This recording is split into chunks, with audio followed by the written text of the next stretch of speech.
so everyone can hear. So is there anyone that wanted to share a story or anecdote or a little snippet of something that's important to you?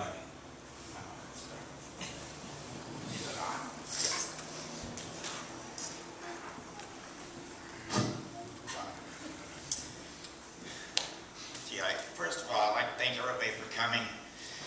And just let you know, too, that there's a lot of people from far away from here that's not just close, that also wanted to share and be here and wrap their arms around us while we're here. We have Echo, who's in the Air Force over in England, and she wrote and said she will be here, and I can feel it. We also have our adopted daughter from California.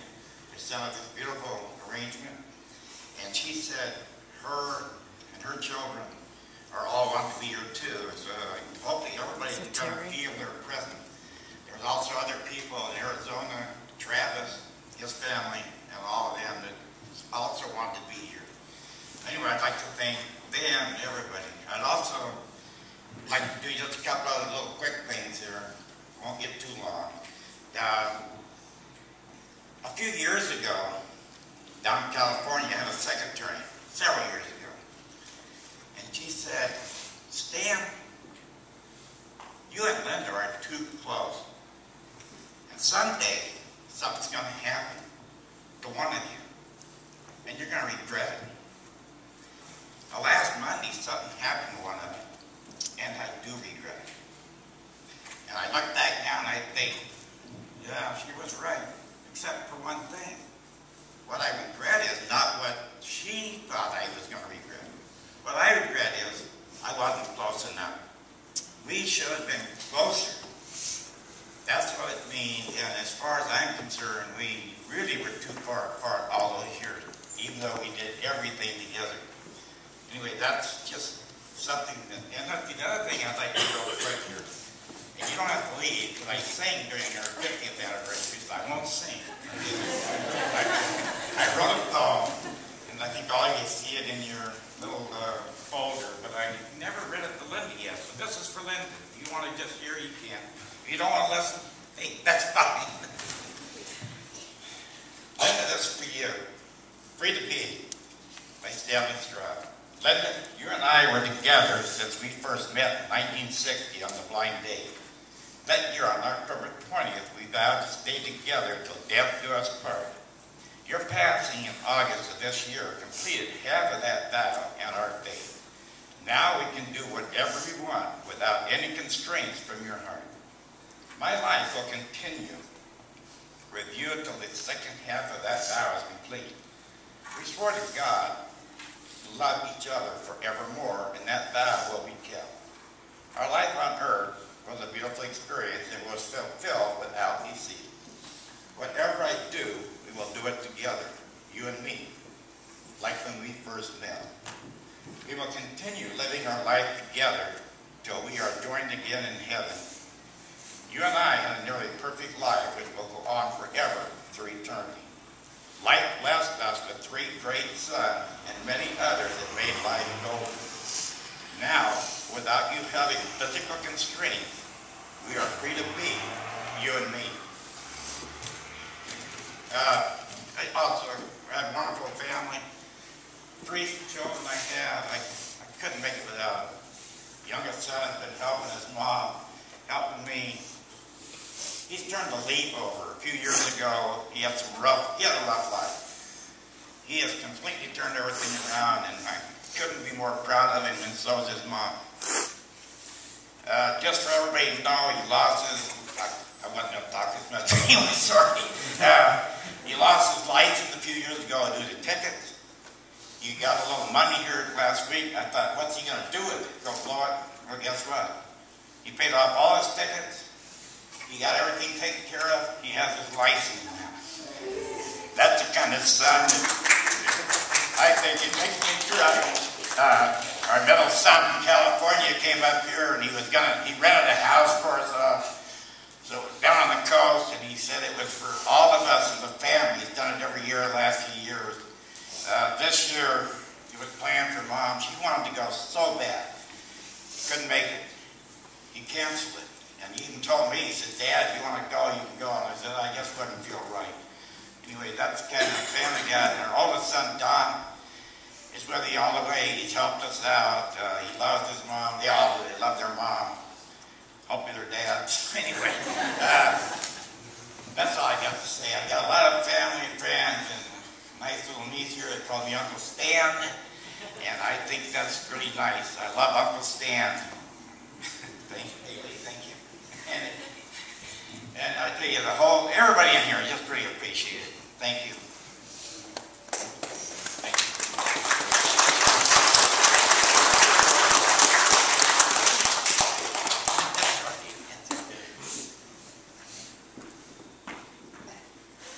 Someone else.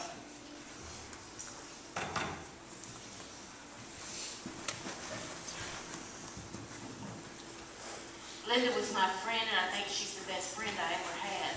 I may not have known her as long as some of y'all, but to me, she quickly became someone I could trust. I could tell her anything, and she never judged me, she never gossiped, and she never repeated what I told her. That's a rare quality nowadays. She was such a rock when my mom died. And I could call and cry and talk and cry, and she never rushed me, she would just listen. She always comforted me. She was funny, fun-loving, happy, bossy, cranky, loving, friendly, trustworthy.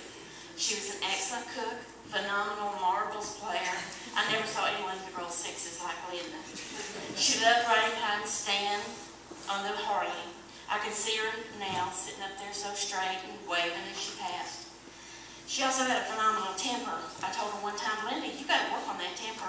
She smiled and said, I'm German. I don't need to work on it. I've got it down pat. She loved sitting out on her back deck and watching the koi and listening to the waterfalls of her pond. She loved to read. She loved basketball. Go Lakers. She loved the Ducks. Anything. Go Ducks. And she loved shop. Go Craigslist. She was a loving wife and loving mother. She spent almost 52 years with her very best friend. She appreciated everything Dave did for her, and let me tell you, he did a lot, and so did Stan.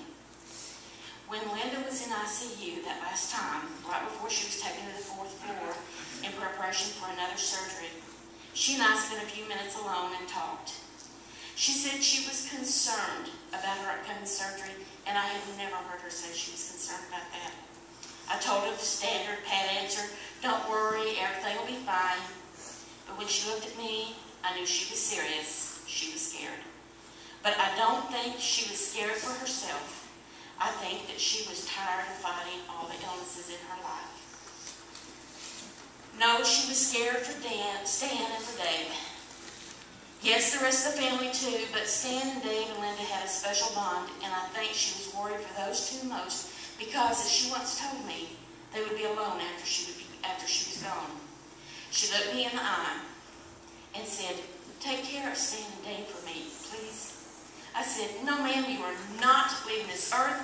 I can't have you up and leaving us when we need you so much. She just smiled and said, promise me. I kissed her and said, I promise. To be honest, I thought it would be a long, long time before anyone would have to keep that promise. Unfortunately, I was wrong. Linda, I'll miss you every day for the rest of my life. I will miss your laugh and your smile and your friendship. And sweetie, we will take care of Stan and Dave for you. I promise.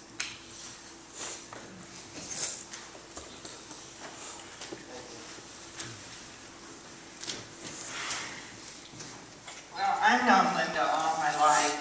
My folks and her folks were friends in California. When they moved up, my folks followed right behind them. And so I have wonderful memories of Linda.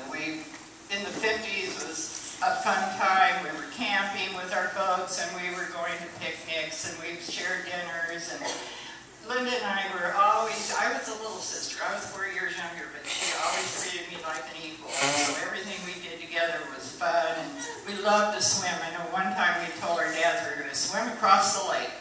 And our dad said, no, you're not, because we had no boat. If we got out there, they said, if you're going to do distance swimming, you're swimming around the lake next to the shore. Well, that didn't sound like fun, so we never did do that one.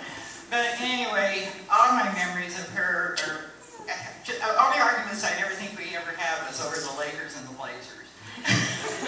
Other than that, we never had an argument And I want to say, too, how much she loved her family.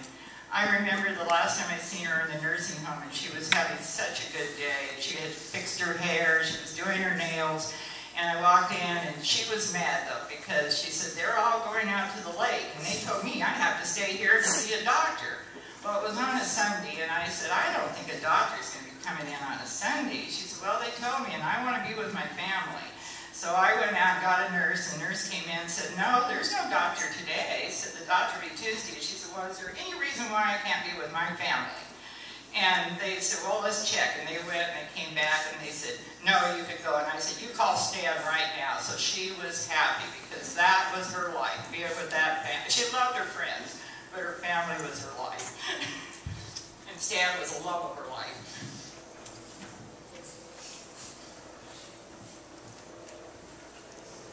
Looking for a hand? Yes. So, as for people who are at the anniversary, I told this story before. But when I was real little, like 4 years old, I was in a Target, and they asked me if I was ready for Christmas, and I said yeah, because I was 4 and greedy. And they asked me if I knew where Santa Claus lived, so I said yeah, Grandma's checkbook. And so we were really close, and whenever I was sick, it was always Grandma I wanted, not Mom, which I'm sure Mom was upset about, but always Grandma. So she was my mom, my grandma, and my Santa Claus.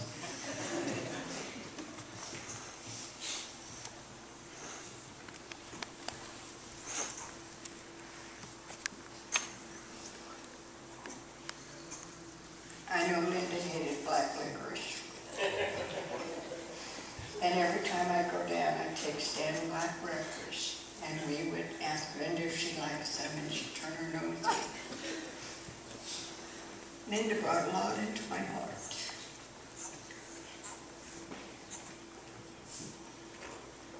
And I'm going to really miss her. And she taught me how to play pinochle. And everybody else gave up on me because I couldn't add 2 and 2. But if I had 3 and 4 and a 7, that was a pair, it was 14, right? And she said no, it didn't work that way. But I remember one time we were in Eugene, I got a phone call, and of all the things, Linda was shaving her leg.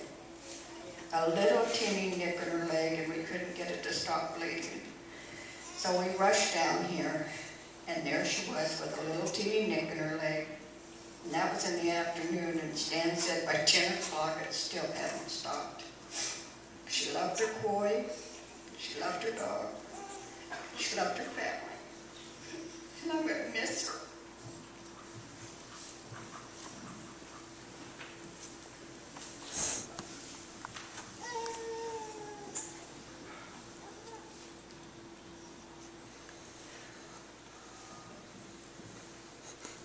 Don't want to leave anybody out.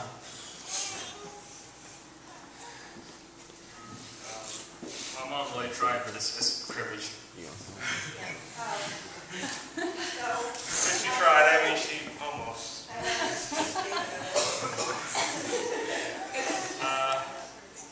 Thank you, Jeannie, that was wonderful.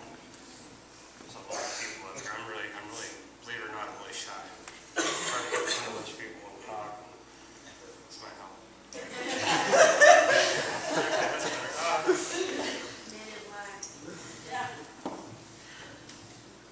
I'm freezing right now.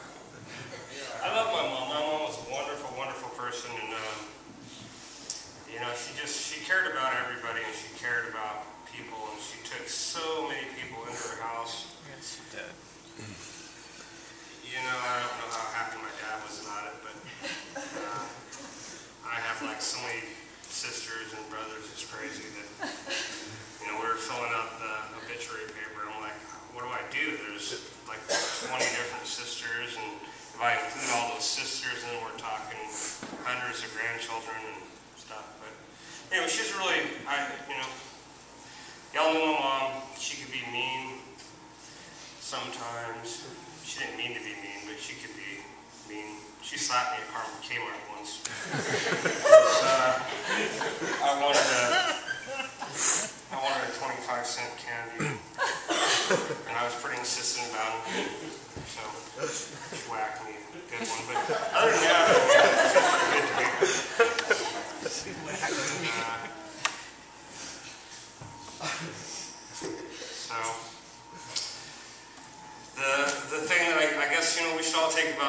take from this,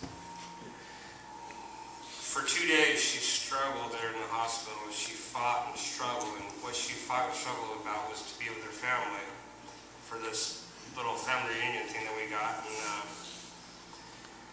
And I think we just all need to realize how important family is to us, and make sure we can be with our family when we can. Nothing's more important. Thank you, guys. Thank you, everybody.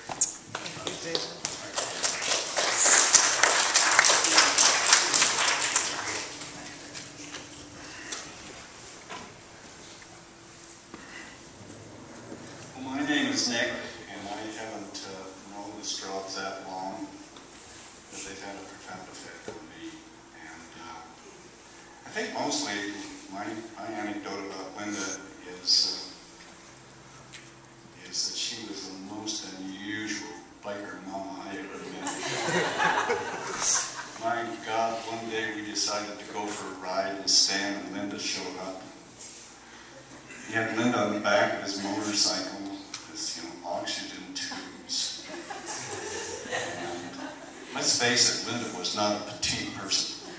Stanley's on the front, There's no point talking to Stan, he can't hear anything. So Judy was along, and her friend Judy, and some other folks. So we take off on this motorcycle ride, and we go down to Tully's in Oakland, and I'm in the lead, and it's like, my God, I don't have the experience for this. This is Ray Charles Lee and Stevie Wonder. I'm almost afraid to look behind me. So we wend our way around through Drain, and got partway through Drain at about 20 miles an hour, and Stanley had a flat tire on the front of his motorcycle. Spokes on the wheels mean that you can't use the little pumper type of tire repair, but we tried it anyhow. But what I remember most about that is Linda gathered her oxygen, and whatever other she had, she got off the bike and announced, she went and made a phone call, and within 10 minutes or so, a nephew, grandchild, I don't know, somebody magically showed up.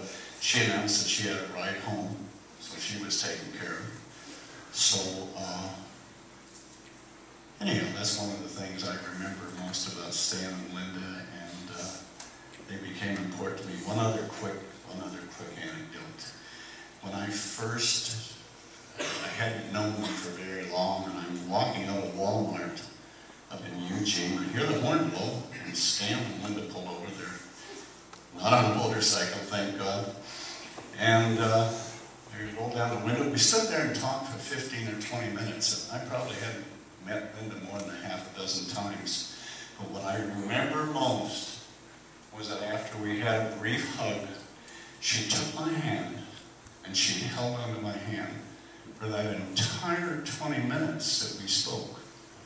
And from that moment on, she was no longer a casual acquaintance. She became my friend in that little short period of time.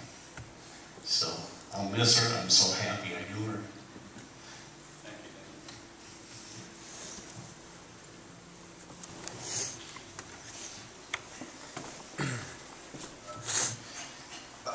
I moved to New York when I was like 12. So I haven't really got to see my grandma much, so I'm going to use something that I liked when I really knew how much my grandma loved my grandpa. When she was in the hospital about to pass, the last thing she did was look up just to see if grandpa was there. And I thought that was something that I really liked. Awkward, shy person like my dad. So I'll also leave a story that Kyle forgot. When he was a kid, he used to ask my mom for everything. She'd just tell him no, just every single time no. So my grandma got a magnet that said, if mom says no, ask grandma. He used it quite a lot.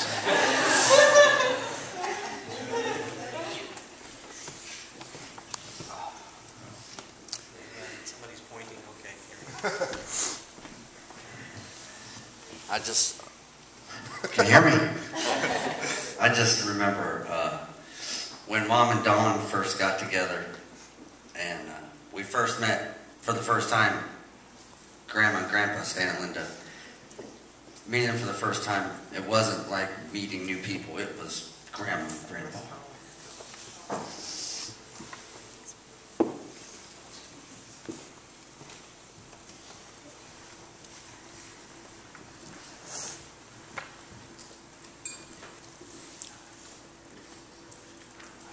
I'm Vic Allen, and I had the privilege to take Linda to the senior prom. Sorry. She had a beautiful, beautiful gown on, and we were, it was full, had a full tail on it. It's a big white gown. And we went out on the floor to dance, and the first dance, and she had forgotten something of it. And I looked down and I said, Linda, I says,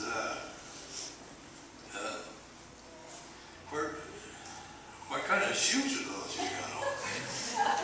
And they were great big pink, fuzzy house shoes. She had forgot to put her shoes on. Of course, she went running out of the gym. Hid in the hedges. She called her mom and took her shoes. So that was one thing that I remember about Linda.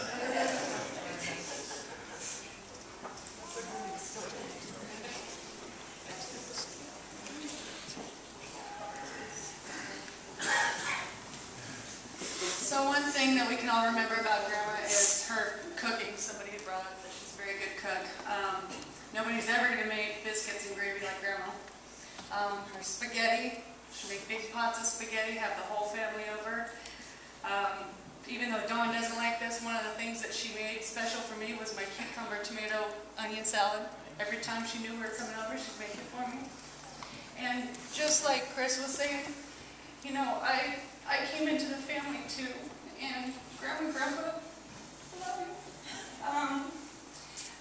They made you feel special. They are one of my grandparents and my actual real grandparents. And we will always love and miss Grandma, and we will always be here for you, Grandpa. Everybody loves you. And she was a very, very special, loving woman. Thank you, everyone. That's a shame. Oh.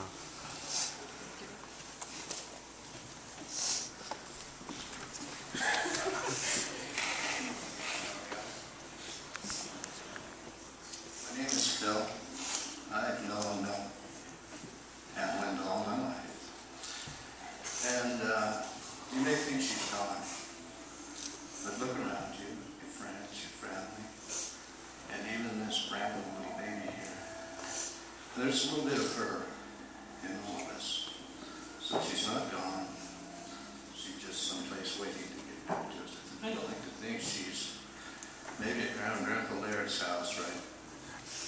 And Grandma and Grandpa Bash are there. My mom and dad are there. All the ones who are there waiting. We'll see them.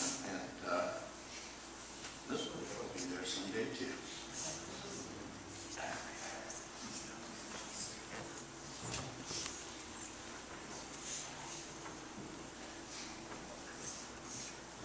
I'm Corey, and we've known Linda for a long, long time, and we're really going to miss her. She's just like family does, and she's about the closest friend we've ever had, Stan. And mainly in sports, I think, between the Ducks and the Blazers, not the Blazers, she didn't like them at all, but the Ducks and the Lakers. But I think she liked the Ducks best because they were the closest. We used to go to the baseball games and basketball games together, and that was one of the main things we remembered about them. And that we're just going to miss her so much.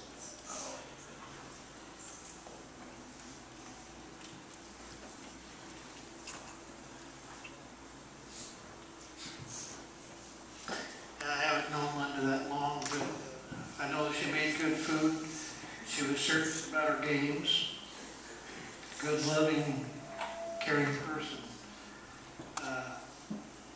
Just felt like a sister once I went to the house.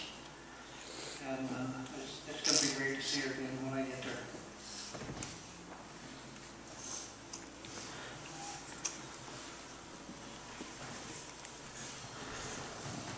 Well, I'm the shyest of all, so.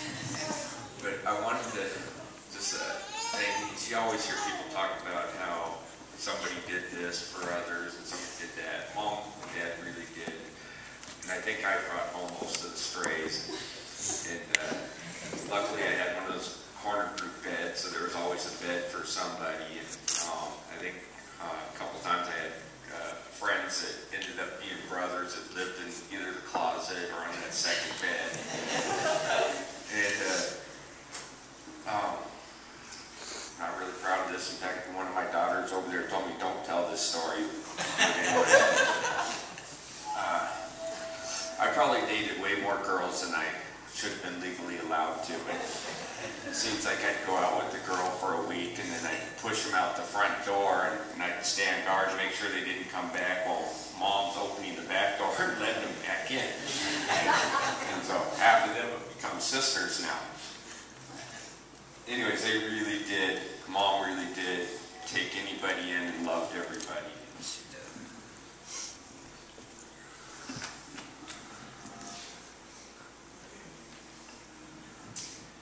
I don't really have a story to say, but they did take me in. Grandma and Grandpa took me in for almost 6 years, and she is the most caring, loving, amazing, beautiful person I know, and I am so proud to be a part of your guys' family and to have you. And I love you very much.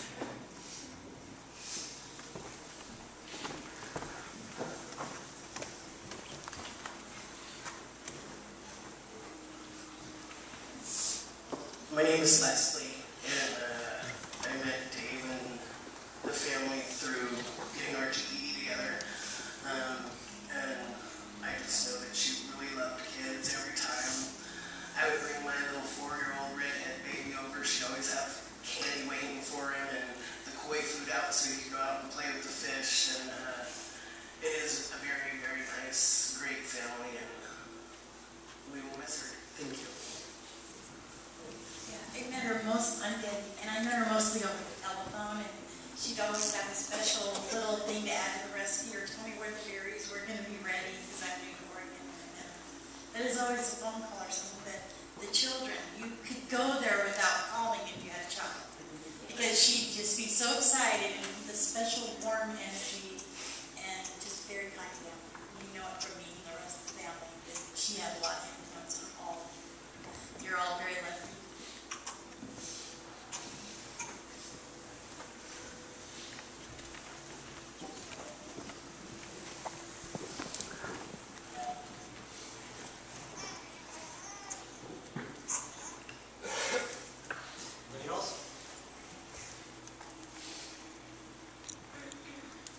Well, I think we're planning on doing 3 things that Linda loved to do. Spend time with family, friends, and food.